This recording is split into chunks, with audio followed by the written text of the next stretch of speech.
হইলাম মিস্টার আলু, বর্তমানে দাম আমার আঙ্গুল ফুলা কলা গাছ। তাই সংবিধান অনুযায়ী আমি এখন এই কাঁচা বাজারের নতুন রাজা।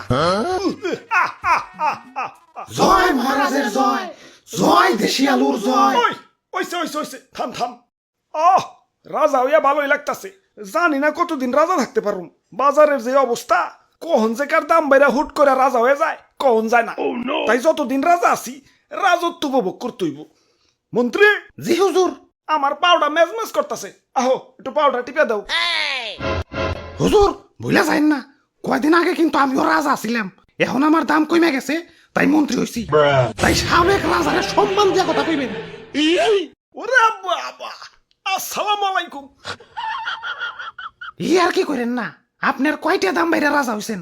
আসছিলেন তো 20 টাকা কেজি, হুট করে 400 টাকা কেজি হইয়ে রাজা হইছেন। আর আমি কেমনে রাজা হইছিলাম জানেন? আমার কেজি তো 1200 টাকা পর্যন্ত উঠে গেছিল। ওই তুই মুখে মুখে তর্ক করস, তোর বোটা কিন্তু টান দিয়া ছিড়া ফেলামু। ওই তোর বোটার কোনো প্রয়োজনীয়তা আছে? তুই এটা নিয়ে ঘুরস কা? হ্যাঁ, কেউ যদি 1.5 কেজি মরিচ কিনে 1 কেজি তো তোর বুটাই পায়। আমার রাজ্যের নিরীহ মানুষকে তুই ঠকাস। ওই ওরে আমার রাজ্যের বাইরে ফেলে দেয়। যত বড় সাইজ না তত বড় কথা।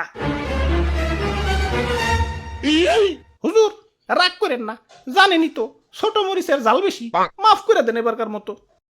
আচ্ছা যা, তুই কই সোচ দেখে মাফ করে দিলাম।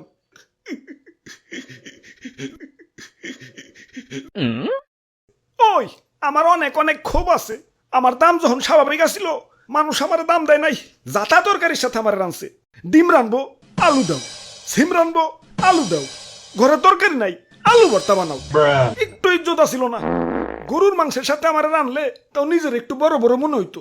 কিন্তু একদল লোক আবার সেই মাংস থেকে আলু মালু সাইটে রেখে বাইসা বাইসা খালি মাংস খাইতো। এখন আমার সস্তা মনে করস ভালো কথা, এভাবে সাজিয়ে গুছিয়ে গরুর মাংসের সামনে আমার অপমান করার মানেটা কি? আমার কি কোনো আত্মসম্মান বোধ নাই? এখন দাম বাইরা রাজা হইছি, কিন্তু অতীত ভুলা যায় নাই। প্রতিশোধের লেলিহান অগ্নিশিখা এই রক্তে প্রবাহিত। যারা আমার দুঃসময়ে মাংসের তরকারি থেকে বাচ্চা বাচ্চা মারে সরিয়ে রাখছে, আমার অপমান করছে, ওদের আমি কাছে পাইলে ইস কি যে করমু, ওদের আমি শুলে জানাবো। চুপ, এত কথা কিসের? এটা কাঁচা বাজার, মাছের বাজার না। এমনিতেই সকাল থেকে কাস্টমার পাইতেছি না। ওরে বাপুরে, এক কাস্টমার আইসা পড়ছি। ইয়া দেও, এক পা কাঁচামরিচ দেও। খারাও কাঁচা মরিচ দিবে, মাগার বুটা ফালিয়ে। কিরে এমন হাসতাছে কেঠায়? ওই স্বাগতম, আমার রাজ্যে তোমাকে স্বাগতম। ওরে বাপুরে, আলু দি কথা কয়। তোমার রাজ্য? তোমার রাজ্য মানে? হ, এই কাঁচা বাজারই আমার রাজ্য, আর এই রাজ্যের রাজা আমি। হ্যাঁ, আর কয়দিন আগে আমি রাজা ছিলাম। আর তার আগে আমি রাজা ছিলাম। ওরে বাপুরে, এটা তুমি কান্দো কেন?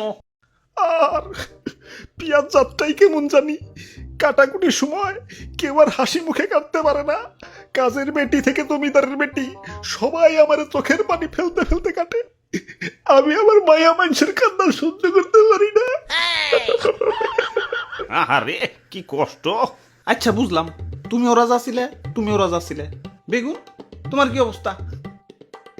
আমি তো সব সময় রাজা, বুঝলে বুঝপাতা, না বুঝলে তেজপাতা। আচ্ছা যাই হোক, আমাকে 2 কেজি আলু দাও। আলুর দাম কিন্তু বাইরে গেছে। 1 কেজি চাচা 400 টাকা। 1 কেজি 400, তাহলে 2 কেজি। ওরে বাপুরে, আলু নেওয়া যাইব না। আলুর পরিবর্তে অন্য কিছু নেও। আলুর পরিবর্তে কি নেওয়া যায়? দাদু, আজকে একজনের বহুত মিস করবার লাগছি। মাংসের পরিবর্তে এখন কাঁঠাল, মিষ্টি কুমড়া দিয়েও বেগুনি বানানো যায়। পেঁয়াজ ছাড়াও কিন্তু রান্না হয়। কোনো কিছুর দাম বাড়লে আপা ঠিক কোনো না কোনো অল্টারনেটিভ কিছু খুঁজে দিত। তোমরা আপারে তো থাকতে দিলা না। এখন খাও, বাধ্য হইয়া দামি জিনিসে খাও, স্বার্থপর বাঙালি। ইয়া তাইলে আর কি, দেও আমাকে 150 গ্রাম আলু দেও। হ দাও, বড় বড়টা পয়সা দিও। আরে তোমার দাঁতে কি হইছে? দাঁত খুঁচাইতাছো কে? আর কইও না, সকালে আলু দিয়ে মাংস রানছে তো, তাই দাঁতে মাংস এখনো বাইজা রয়েছে। ওই দাঁতে কি খালি মাংসই বাচ্ছে, আলু বাজে নাই? আমি তো আলু খাই নাই, খালি মাংস খাইছি। বাইসা বাইসা আলু গিলা সাইডে রাখছি। আমি তো আলু খাই নাই, খালি মাংস খাইছি। বাইসা বাইসা আলু গিলা সাইডে রাখছি। প্রতিশোধ আক্রমণ।